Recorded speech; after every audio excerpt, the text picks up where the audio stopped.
Hello everyone, my name is Paige and today I'm going to be doing my September wrap-up and October TBR. September was not a good reading month for me at all, especially considering that I read like 26 books in August and in September I only read 6. So that was a little disappointing. But I'm super excited for October because I have so many books that I want to get to. So let's talk about what I read in September and then go straight into October. The first book I read in September was Legendary by Stephanie Garber. This is the sequel to Caraval, which I love, and of course I loved Legendary so much. This entire series is just fantastic, and as you can tell from my bookshelf here, like, I've quickly become very, very obsessed with this trilogy. But yeah, I had so much fun reading this, just as much fun as I did when I was reading Caraval, even though I think I like Caraval a little bit better. But still, it was just so much fun, and I just love the world and all the characters and everything. I don't know, I love it. Of course, I gave it 5 out of 5 stars. Look how beautiful it all looks.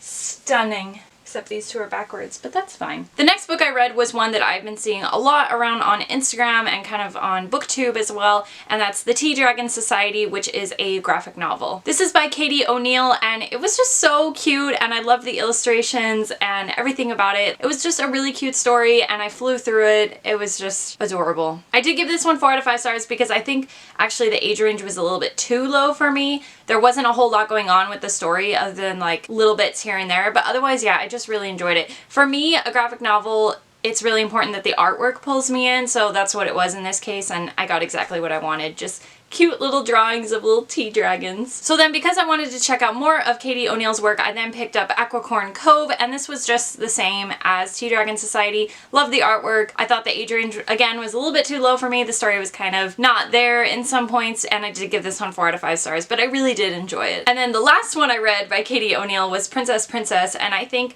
this one, again, age level was too low. Writing and storytelling and the drawings were fantastic, but I think there was just something that kind of fell flat for me. I did like all of them because they kind of had like a queer element to them, which was really fantastic. And I don't know, just compared with like the amazing illustrations and everything, it was so great. And I don't know, I loved all of them.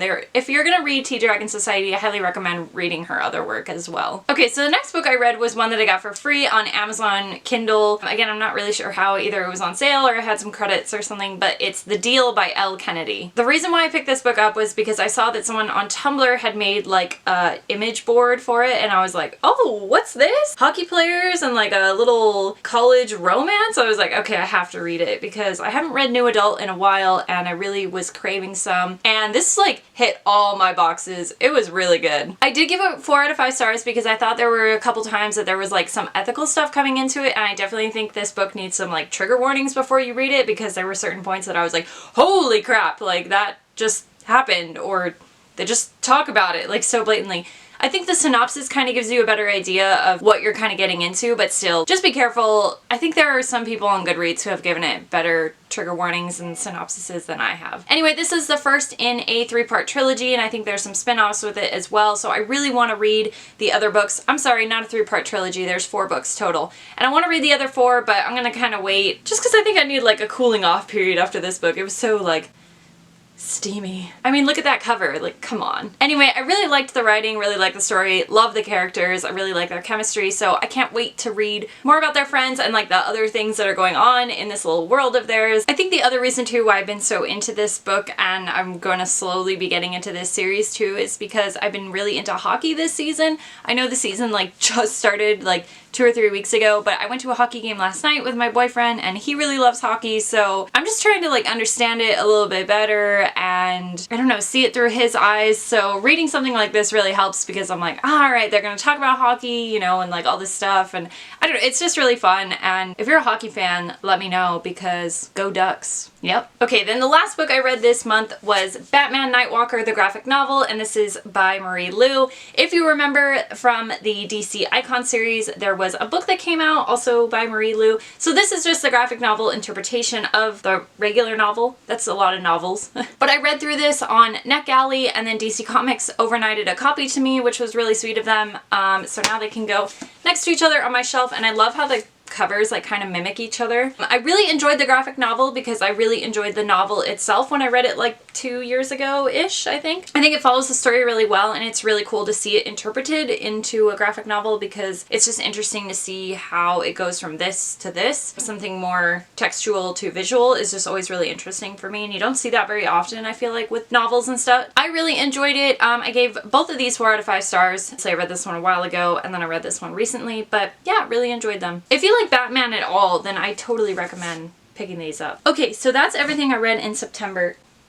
Something just fell. That's everything I read in September. Let's talk about what I'm going to be reading in October. Alright, so what I'm currently reading is Siege and Storm by Leigh Bardugo. If you're not buried under a rock, then you heard that the Grisha trilogy / Six of Crows, Crooked Kingdom, whatever adaptation is coming to Netflix. They announced the cast recently, which everyone has been talking about and has gotten me back into this series. So I read Shadow and Bone back when I was living in London. Just haven't gotten to the rest of the series yet, so now I'm reading Siege and Storm. I'm a little over halfway through this one, so I think I'll probably finish this like today or tomorrow. And then of course I'm going to quickly move on to Ruin and Rising. Again, Leigh Bardugo, you know this, last book in the series. Done. But then after both of those, or like that entire series, I really want to reread Six of Crows because it's been a while since I've read it, and I think I would understand the world a little bit more now that I've read the Grisha trilogy, so really want to read this again. And then following that, of course, I want to read Crooked Kingdom because duh, why would I not? And then I also want to read King of Scars because I pre-ordered this a while ago, and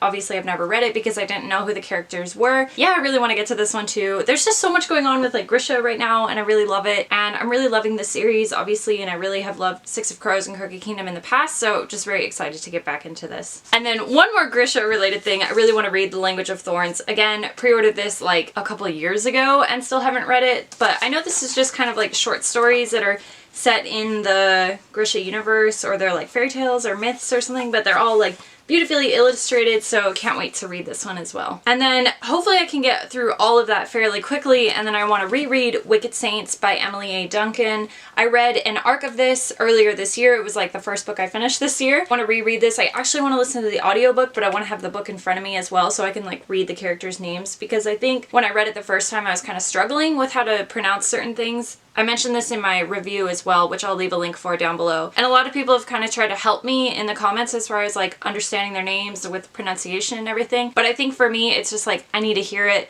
So as soon as my audiobook is ready for me at the library, I'm going to listen to it, read this, and then I'm going to read my arc of Ruthless Gods, again, Emily A. Duncan. This doesn't come out till April, but I want to get to it really soon because again, I'm on this like kind of fantasy kick right now, and I want to like ride that wave as hard as I can. So very excited to check this out. This is a huge book, as I've talked about in the past in one of my hauls. So very excited to check this out because I think it'll explain the world a little bit more, hopefully. So I'm very excited. I think for now I'm going to leave it at that because again, if I plan too many books, I usually just look at my list and go, I don't want to read that. So I'm going to leave it at that for right now, and then we'll see what I get to throughout October. I think the other reason why I'm kind of on this fantasy kick too is like October is kind of like spooky Halloween, so I want to read as many like really cool, interesting stories as I can, especially a lot of new ones that I've never read before, so I'm very, very excited. That being said, about Halloween as well, I have some very exciting news. 2 different things that are going on. The first being that we have a ton of Halloween sleeves, book sleeves that are in our SoCal Girls shop. You can find a link for that down below. But the really special thing about these Halloween ones is if you use code COBWEB, I'll have it spelled down below, but I'm pretty sure you'll know how to spell cobweb, you can get 20% off all of these